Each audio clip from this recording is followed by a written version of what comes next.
ağa vurdu İzzətlə yanan şəmimizi söndürdülər Zeynəb. Ümmidü zəbəli pəs öldürdülər Zeynəb. Dedi Hüseyin can ağladı ağladı. Dedi Hüseyin can və cənazəni niyə gətirmədin? And ola cavan ölən nənəmə, elə yaxçı oldu gətirmədi. Zeynəb təəccüb necə yaxçı oldu?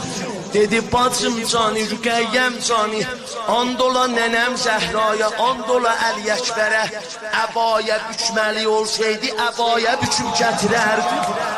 Elə sənə bir cümlə deyəm, müsibətin axirin axi. Sibdi badə xəzan, güllərim çəməndə solub. Zeynəb, o uça gətdə əvvəl pəs, Rüqəyyə boyda olub. امشبن در کربلا غوغای یار